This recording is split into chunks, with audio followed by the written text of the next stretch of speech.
Good afternoon, everyone. Welcome to our monthly seminar series. It's just 12 o'clock now, so we will wait a few minutes. I see people still signing on.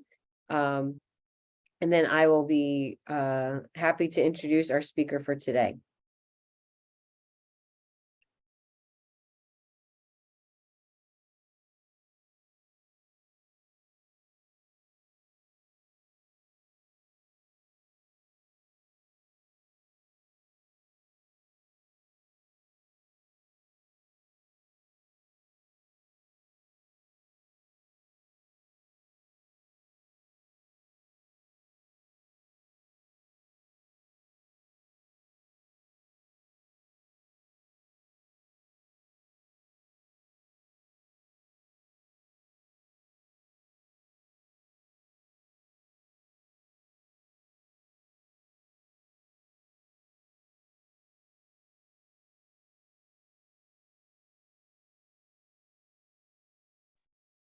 All right, so we'll go ahead and get started. I know it's a little bit after the hour. So hi, everyone. Welcome again to our monthly FCI seminar series. My name is Natasha Schaefer-Solly. I am one of the co-deputy directors of the Firefighter Cancer Initiative. And today I'm really excited to introduce our speaker for this month, my colleague and friend, and we have been working together since 2015 on the Firefighter Cancer Initiative. So Dr. Barbara Millet will be presenting today. She is the director of the University of Miami User Experience Lab and assistant professor of interactive media at the School of Communication. She received her PhD in industrial engineering from the University of Miami in 2009. Her interdisciplinary research focuses on media content and technology, including the impact of design elements on information processing, psychophysiological measures as indicators of user experience, and the way user interface design influences human behavior.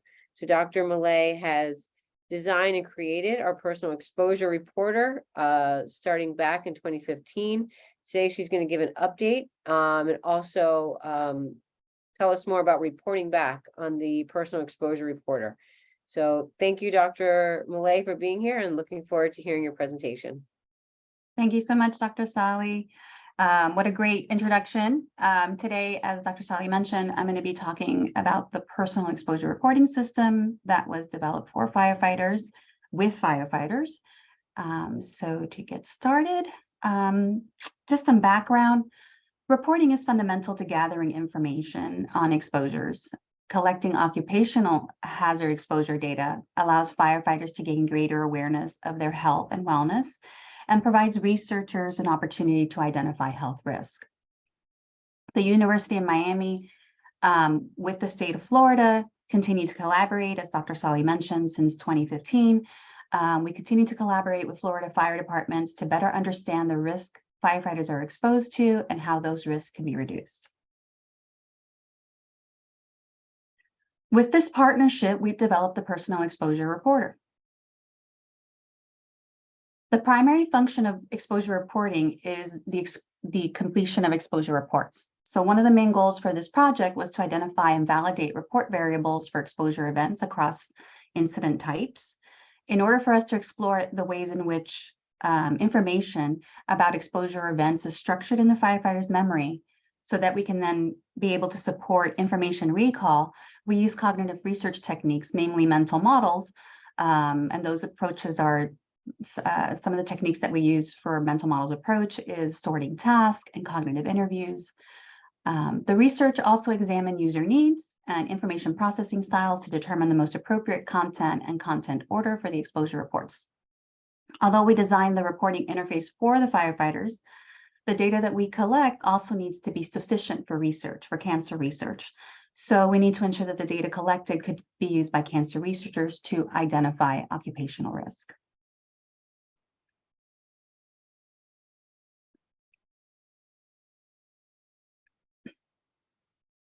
The research to inform the system was carried out in multiple phases, following a user-centered design framework. We conducted generative research to identify report variables and inform the design of the exposure reporting system. We also conducted evaluative research to iteratively assess the usability of the developed system, as well as the reports prior to and after product launch. Overall, we've had more than 500 firefighters across South Florida fire agencies that have participated throughout across the research activities. Generally, we followed a 5-step process when designing a report and also the overall system. Step one, we worked with an expert panel to identify preliminary variable set. We conducted focus groups with target users, and those being the end users, the firefighters, those that are going to be using the system. We conducted interviews and card sorts with firefighters and researchers.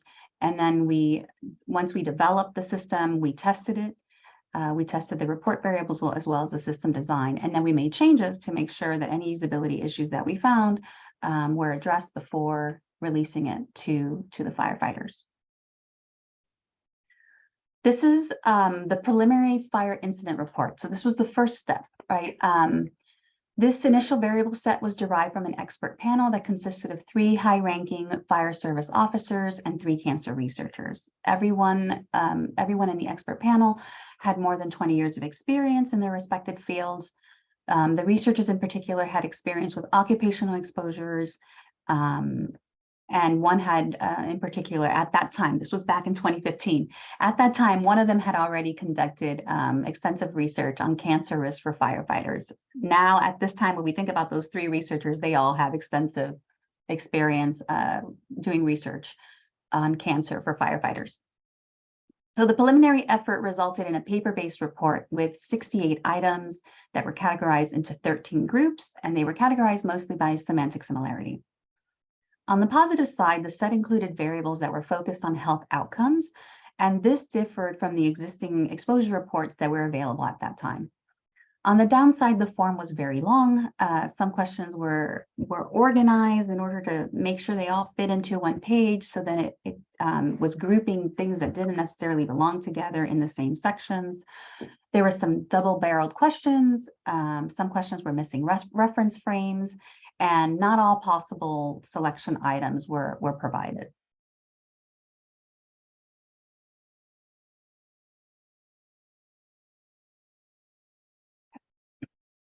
So next, we conducted focus groups to investigate potential risk of job exposures and to identify broad-based concerns regarding work and health.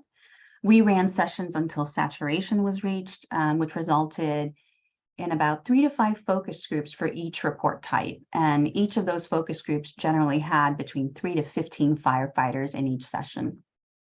And what we found is that firefighters understood that they had a higher than normal cancer incidence, and that they deemed that it was an unavoidable risk that was associated with their profession. They were not averse to risk mitigation, but they felt that these types of efforts were often overburdened by barriers beyond their control. They worried that personal exposure reporting would add too much time and effort to their workload. They had concerns about who would get access to the data that was reported. And they believed that exposure reporting was not a one-size-fits-all, that there are different approaches to different types of incidents, different procedures, gears, and exposures, and that in order to truly capture what's going on in the scene, there needed to be distinct reports for each different type of activity. And lastly, they really felt that in order for exposure reporting to be something that they could actually follow through on, it would need to be something that they can do on the go. So, and in particular on their own personal devices. We also use card sorting. We use card sorting to identify exposure schemas for firefighters and to explore the ways in which this group arranged information into categories, the way they justified those arrangements, and how they named those categories. And we're doing all of this to make reporting easier for firefighters, right? So we want to understand what is the terminology that they're using and make sure that we use terms that firefighters understand when they're filling out this report, because that's going to lead to better reporting. Additionally, we conducted interviews during the card sorting session to identify sources of response error and to explore information presentation priorities. Part of the card sorting generates lots of data, and with it, we can put together some interesting visualizations, and we use graph visualization to explore and understand the data that we collected. And in particular here, we use this particular type of visualization to help us understand the relationships between the variables, because this allows us to understand how they should be grouped. So this analysis used co-occurrence data and allowed for common relationships between cards to emerge regardless of different sorting mental models used across the firefighting participants. We found that firefighters organize event-based information following a chronological pattern by arranging information according to representations of a particular time period. Their organizational strategy was to divide topics into before, during, and after segments. Category labels generally represented phases of work, from incident call through activities on scene to decontamination procedures on scene and at the station. Firefighters felt that answering questions about compliance to standard operating procedures may provoke punitive action, so they were hesitant to respond to those types of questions that they were included in exposure report. Questions about their personal lives, such as alcohol consumption, marital status, were seen as unlikely to provide information that was relevant to cancer risk, and also those are some of the things that they said that they would be uncomfortable reporting on.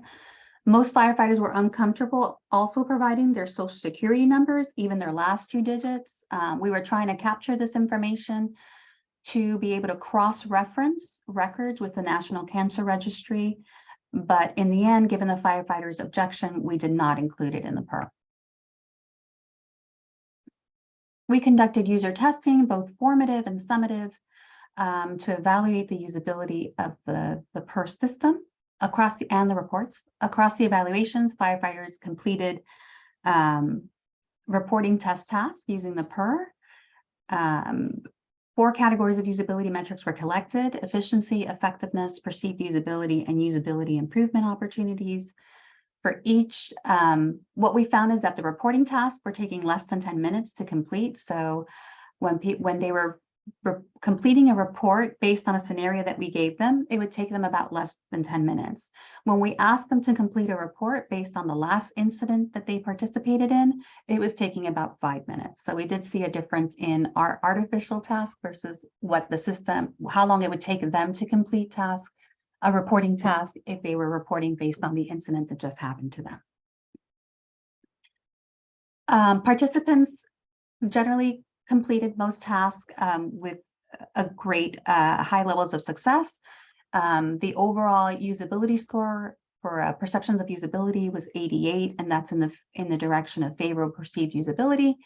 And the test was really important in identifying issues with question wording, ambiguity, some incomplete response item sets, questions that would lead to unreliable answers, as well as inappropriate control types for responses.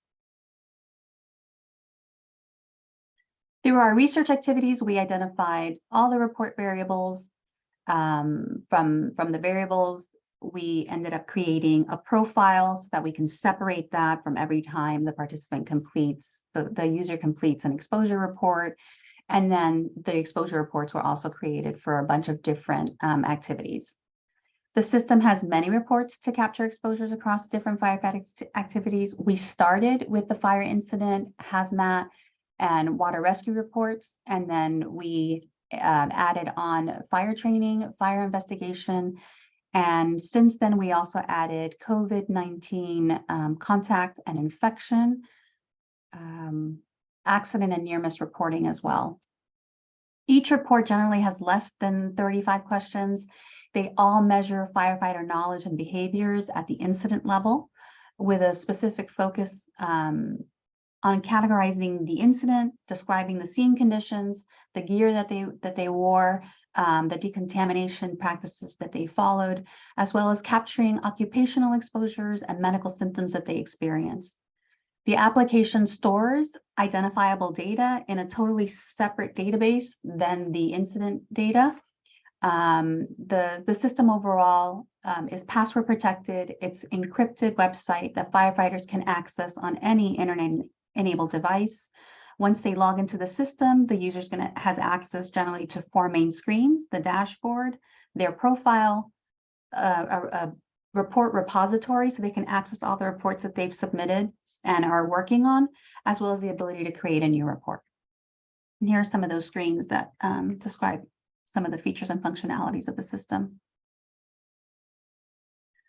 So for some new features, I mentioned that we had initially focused on, and this list of reports is ordered in the order that we developed them. So we started with fire incident, we then went to hazmat, water rescue, fire training, fire investigation, COVID-19, contact and infection. We added a search and rescue report. This was something that was very urgent and needed, especially with the Surfside collapse.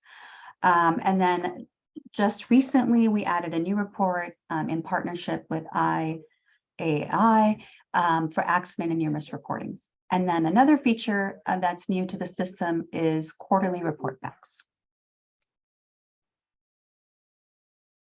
So the accident near-miss report, newly launched, the questions were created by IAI and UM.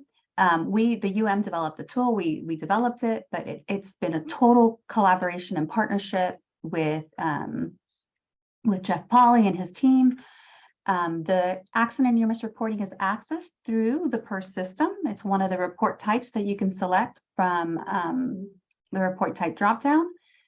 It has 25 questions and it's broken down into 3 categories. It takes less than 10 minutes to complete. I know that Jeff Polly says it takes less time. I believe him. And here at the bottom of this page, you can see that if you consent to share de-identified information, then your summarized data, not everything that you're putting down, and certainly not anything that's identifiable, will be shared with IAI. But if you say no, then the data doesn't go anywhere. And then report backs. We know that the goal for this system overall was really to help firefighters be aware of their risk, and hopefully that some policies would be changed, and information would be gathered so policy could be changed and make some significant efforts to improve the conditions for firefighters' work environment. So reporting back was something that's really important.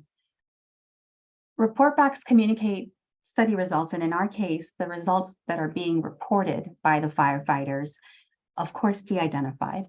And it offers, the goal is to offer communities and agencies the opportunity to take informed action.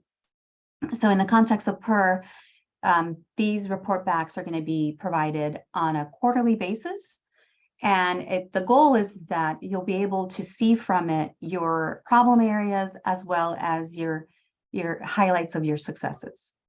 So these reports are meant to provide agencies as well as the individuals that are viewing them the opportunity to learn proactively about occupational exposures and act on that knowledge to enhance safety promoting policies and programs. And here's a sample report, and this is not based on real data. This is a sample report that we created when we were designing it. So just a view of what you would expect to see on that first page. It does tend to be a quite lengthy report. It depends on how much data the individuals from the agency have been reporting on and the different types of reports they've been reporting on. The report will vary in length based on what the community it reports on, and it's always done in comparison to for the agency, not at an individual level. So it's aggregated at the agency level in comparison to all Florida fire agencies.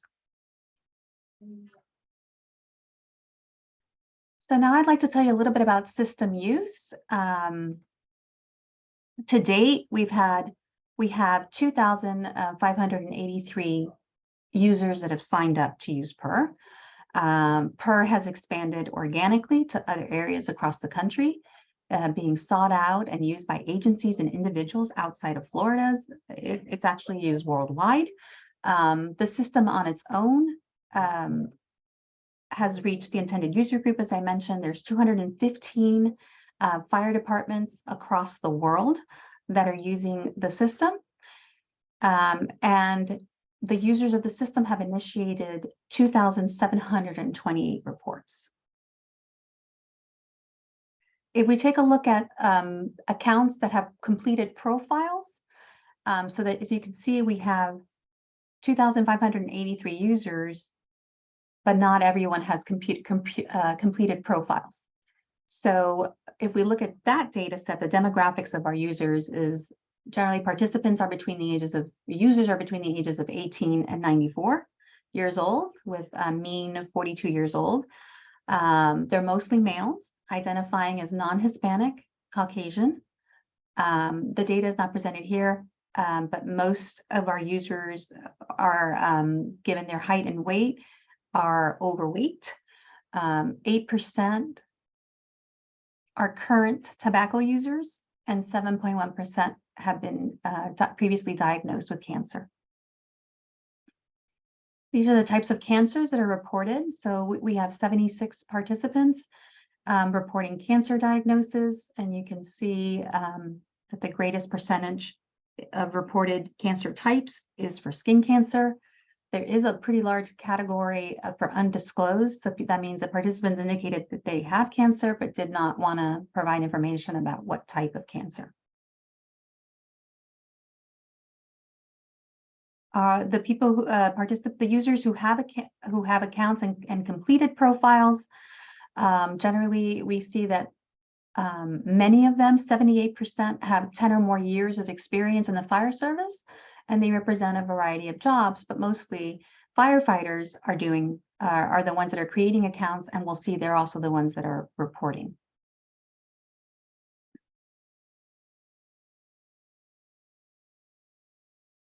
So I mentioned that there were 2,728 reports that have been initiated, but 2,500 of those exposure reports have been submitted. So you can start a report and not finish it. So that's 228 of those reports are reports that are in the system that are not yet complete. But we have 2,500 of those reports that are complete. If we look at who is completing the reports, and based on the number of reports that have been submitted, on average, the users that are completing reports are submitting about 3.7 reports on average. The majority of per users are reporting incidents are not disclosing their ranks. Of those that are disclosing their ranks, we see that users with firefighter ranks are reporting more than other ranks. Of the reports submitted, the majority, about 70%, were for fire incidents, 19% for fire investigations. This is a huge increase from when the report was from over the past few years. So we're seeing that fire investigators are more proactively reporting on their investigations. 5% were hazardous materials and 3% were COVID exposures. The remaining 4% were for the other report types.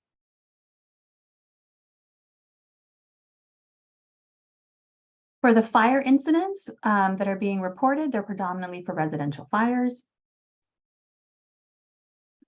Exposures that are being reported occurred both within and prior to the reporting period. In fact, 10% of reports submitted were for exposures events that occurred 1 to 17 years ago. And reports are mostly, but however, reports that are submitted are mostly submitted within a 2-week period from the incident date. So we are seeing, and this is from an older data set. So I just want to call attention to that. What I've shown earlier is from data set that's relatively incident, and now for the next 2 slides, I'm talking about data set that's a few years ago. What we found a few years ago is that most participants were reporting full PPE use, so about 79%. They were reporting overhaul, that they were using full PPE during overhaul activities, about 64%. They're reporting that they're showering, 49% are reporting that they're showering within an hour. 44% reported that they're using wipes on scene to wipe their skin. 16% report engaging in hood swaps on scene. And lastly, only 8% are reporting doing advanced cleaning post-incident.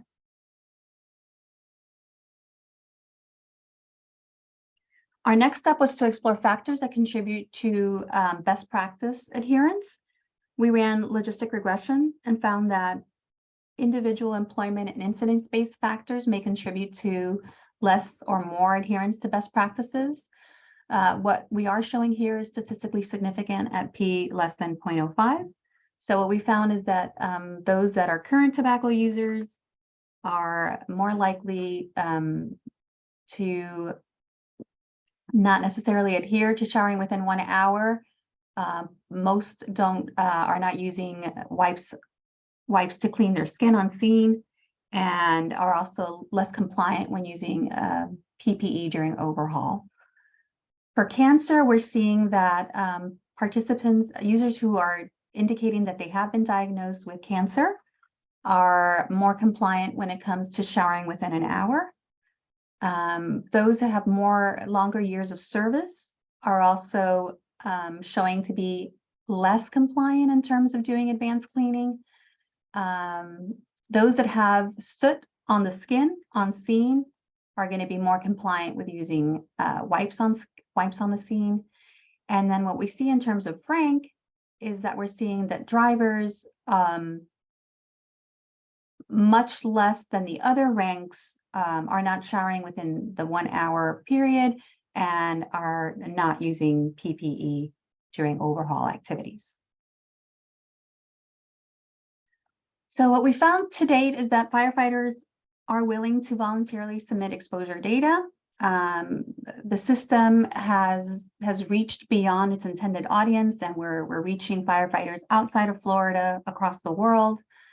In terms of the data set that we evaluated for best practices, we see that most firefighters are report wearing PPE during overhaul, but they're not necessarily doing that for brush fires. The most frequently reported symptoms that firefighters report are headaches, coughing, and eyes burn. Hood swap and skin wiping on scene are relatively new practices, but they have low adoption. And firefighters are reporting only showering about 49% of the time within the hour, and advanced cleaning of bunker gear, although that should be standard practice, but only 8% are saying that they're doing this post-incident. So our next step is that some of the challenges that we've had with looking at the data set in order to make informed decisions about what's going on in the fire service is that not all of our fields are required for report submission. And that makes it so that you can submit a report without collecting some of the relevant data. So we need to restructure the reports so that it allows us to make some fields required. We're also getting ready to release the Q2 2023 report back to agencies that meet a criteria. And the criteria is that you have to have a certain number of users that are reporting for your agency in order for that report to be populated, because we didn't want it to be that maybe you only have 1 or 2 people that are reporting in an agency. Maybe it's a relatively small agency, and then it could lead to possibly identifying who's doing the reporting. So it needs to meet a certain criteria before you will see report backs provided to you in the PERS system. And then we are in the process of doing the same analysis about best practices with the data that we just pulled this month. And we're going to be wrapping that up and hopefully moving forward with announcing that information to you within the next few months. You can access PER at per.miami.edu. It's also available as an app on Google Play and the App Store. I also get emails from firefighters that are using the system who want some changes to be made, and we welcome and gladly make those changes that you ask. So please keep that in mind. If you see that there's something that you in particularly need to report and it's not in the form, or you're not allowed to do it because it's it's allowing you to select one and not select many, please let us know. We do listen, we do read those emails that are coming in, and we do make the necessary changes to be able to better serve you. Thank you so much.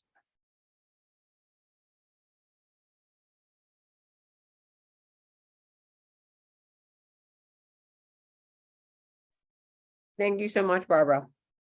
Fabulous presentation. And sorry, there's something. But it's so great to see how the PER has grown, how many users have been using it, and super impressive that it's being used worldwide. So thank you so much for sharing. So I open it up now to questions from anyone on the call who may be interested with anything.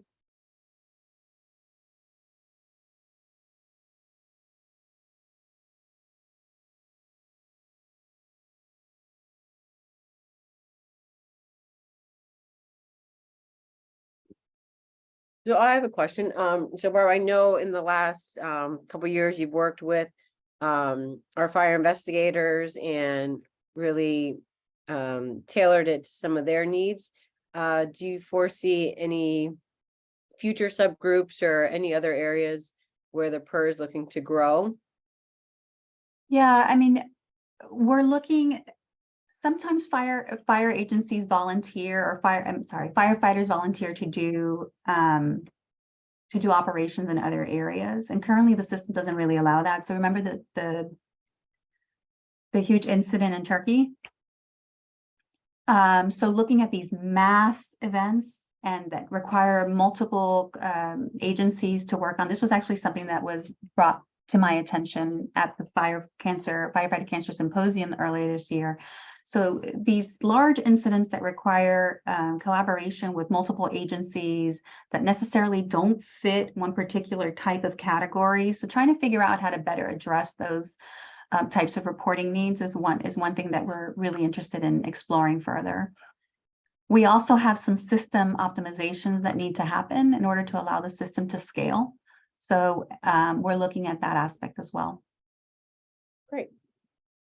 So we did get a question. Can this data be submitted and used in workers' comp cases? So how easy is it to submit or to print, I'm sorry, the submitted reports? So it's a feature that is available. So if you go to your view reports panel, there on the side, you're going to see a little button with the report that you want, and it's called actions. You press on that action button and there's a print selection item. So you just print that and it allows you to print your reports. Now at the Firefighter Cancer Symposium, we were also told that it was really important to be able to print all your reports. So we're working on putting that feature together where it allows you to pick a date range if you want to select them all, or if you want to print all of them. So that way you can have everything printed as one packet instead of going in and printing them individually. So we are working on that as well. Great. So that was from San Antonio Fire. So Oh, thank you for being here. we're doing it. We're doing it. Great. Is there anyone else who has any comments, any questions? I see one here on the Q&A. Many firefighters are veterans that have had exposures outside of the fire service. Is this taken into consideration in some respect? That's a great question. So we participated in a predictive analytics project within this year. And one of the things that we identified is that the PER may be really good at capturing what's happening on the scene, but there are a lot of risk factors that are associated with cancer that we're not capturing. And I think that that's kind of what you're, I don't know what your title is, your rank, so please excuse me, Mr. Willis. What you're hinting at is that there are some other risk factors. For example, color of hair is a risk factor, but I know you're talking about other occupational issues, but these are other risk factors that we're not capturing, whether or not you work, you have previous military exposure, things like that. The reason why we didn't include them is because when we first started with the system, firefighters were really hesitant to get into a reporting system that was going to require too much time for them to get started and get the system using. So we reduced the variables to the minimum set. But now we're seeing that in order for us to really help address this cancer risk problem, we really need to expand sometimes a little beyond the actual exposure at the incident and go beyond that. So yeah, we're hoping to address that as well. And if you want to reach out to me, my email's there. I'd be happy to learn more about your specific situation and things that you feel we should capture. Great, thank you. And I think that's a really good point that he brought up, and it's something that we've added to our other surveys as well. Yeah, related to military experience. So but there are other factors as well, like other previous job types and things like that, right, that also previous jobs and also current jobs. So we know Yeah. many of our Yeah. firefighters have second jobs, to be able to characterize some of the exposures that are outside of the fire service, which is really important. So our next question Okay. is, are there opportunities to collaborate with researchers to incorporate the PER into future occupational exposure studies involving firefighters? So we have incorporated this into several of our studies, either the ones where we give you wristbands or any other cohorts. We've also asked firefighters to also complete the PER at the same time. I think it could be probably marketed more of sharing it, but every research project that we do on our end from the cancer screening perspective, where we want to know, exposure as well as how it impacts their health, we also offer the PER app. And from my perspective, yes, there are opportunities. Please reach out. We're happy to work with researchers to figure out how PER can be of help. Just keeping in mind that we don't share identifiable data. So that's one of the considerations that we need to figure out how to work. So we'll have to work with like unique identifiers and other numbers that where we don't share identifiable data. That is a promise that we made to the users of the system. So we do work with other research teams, and we're happy to take on new collaborations.